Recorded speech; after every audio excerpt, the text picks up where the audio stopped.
This hangs in my office all the time. Here it is. It's from Andy Grove. He's talking to his CFO as they were trying to transition Intel from a chip-making company to something else. If we got kicked out, we got this one up there. Check this two-part. If we got kicked out and the board brought in a new CEO, what would he do? Now check this out. Why shouldn't we walk out the door, come back in, and do it ourselves? Now that is a great question. If the board got rid of us, Andy Grove founded the company and CFO, if the board got rid of us and brought in somebody new to take this thing over, what would they do? Why don't we just walk out, come back in, and do it ourselves? I'm telling you, I love this quote. Because you know what? Here's the deal. Every one of us, and I am certainly not an exception, every one of us are emotionally in love with the way we do ministry. It's emotional. It may not work, but we like it.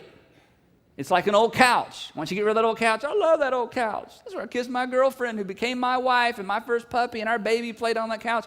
It's ugly. I know, and it doesn't match anything. I know, but I love that couch. Listen, in ministry is the same way. We all I love all the things we do here, whether they work or not, or whether they're effective or not. I just love them because we created them, and and we can get hundreds of people, and we are all emotionally attached to the way we do ministry. But the way we're currently doing ministry may not be the most effective way. So here's a great question. If somebody walked into your organization with fresh eyes and no emotional attachment, okay? Fresh eyes, no emotional attachment. There wasn't a program in your church where their kids became Christian. They didn't walk down the aisle and get married there. They didn't have their grandmother's funeral there. They had no emotional attachment. If somebody was to walk in with fresh eyes, what would they do different? And once you know the answer to that question, you need to ask yourself, why don't I just walk out, come back in, and do it myself? Because here's what's going to happen. Somebody is going to walk in someday to your church and mine and make those changes. The problem is we're just going to be older and more stubborn and more emotionally attached, possibly to things that aren't working very well. That is a question to wrestle with your elders, with your deacons, or whoever they are in your organization. If somebody with fresh eyes were to come into this organization with no emotional attachment, but they're committed to the Great Commission and committed to leading people in a growing relationship with Christ, committed to reaching unchurched people, what would they do? Here's what they do. I think they do A, B, and there's no fallout. They don't care about Martha and Phyllis and Bob and email because they don't have a relationship with those people. They don't care about that criticism. What would they do? They do A, B, C, and D. Okay, here's the question. Are we leaders? Do we love this organization? Do we love the mission of this organization?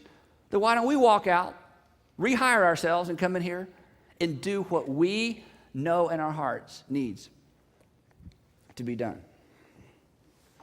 Here's what I wrote down. Long after our methods are not effective, we're still attached. Listen to this. As long as the money is coming in, ineffectively but emotionally charged programming may stay in place for generations. I hate this about the church. The local church rarely gets serious about change until they run out of money. That's terrible. In other words, we're preoccupied with paying the bills, not reaching unchurched people. As long as we can pay the bills, as long as the money's coming in, churches rarely get desperate enough to make the changes they need to make. I hope we'll be different. I hope we are willing to ruffle feathers. I hope we're willing to make people mad in order to do the right thing. And see, one of the reasons we fear making those changes is because the money's coming in, and if we make the changes, the money may run out. Now, let me just ask you something. What does that make us? When you were called to ministry, that was the furthest thing from your mind. When you surrendered to ministry, it never entered your mind, I got to go with the money. God, I'm surrendering to you and the money. God, as long as the money's there and I'm surrendered to you, it never crossed your mind to let finances drive your passion and your ministry. Never crossed your mind. But the systems we've created and the people we've surrounded ourselves with oftentimes set us up to come to a place where we don't really get desperate. We don't really get passionate about what God's passionate about until the money runs out. And our motivation then really isn't reaching people. People need to reach people so they can have people to give to the church. It's like, what does that make us? What does that make the American church? That's kind of a scary thought. So here it is. Hey, look.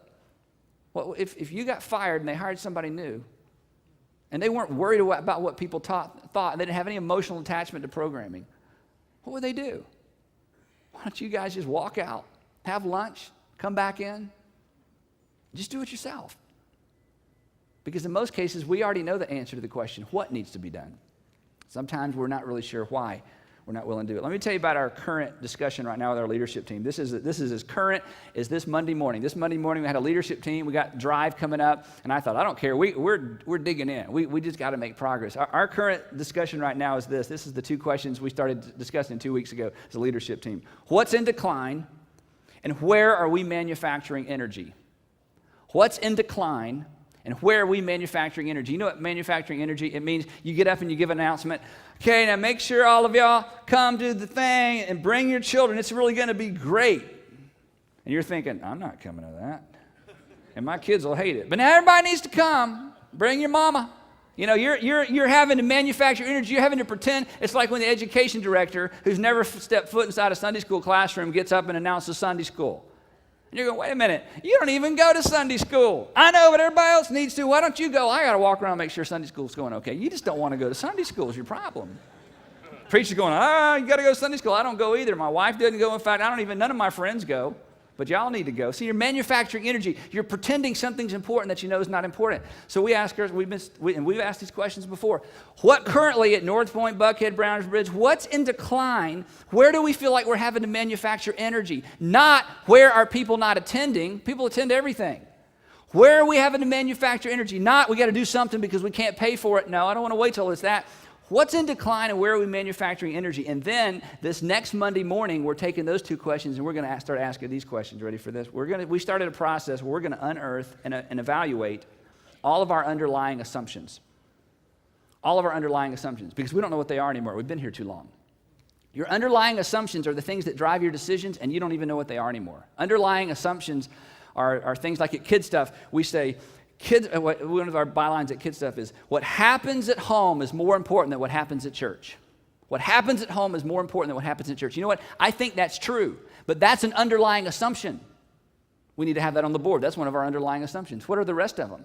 Because I promise you that some of your underlying assumptions in your systems are not true, but you haven't unearthed them. Once you take them out of the dirt and underneath the rocks and look at them, you're going, ooh, I don't even think that's true. We've been making decisions based on that for years. Every organization needs to know what they are, so we've just started a process at North Point. What are the underlying assumptions? Because, you know what? Fresh eyes. If they hired a new senior pastor and a new bunch of staff and got a bunch of new elders, fresh eyes would come in and they dig up all those underlying assumptions and go, oh my gosh, no wonder you've been making bad decisions. You believe this stuff was true. We're starting over. So if the fresh eyes and the new people would do that, we got to do that. So we've just started that process all over again of looking at everything, evaluating everything, and discovering, unearthing, because after a while they get covered up with activity. What are our underlying assumptions? So here's the takeaway for this one. Acknowledge what's not working. Own up to why you're unwilling to do anything about it.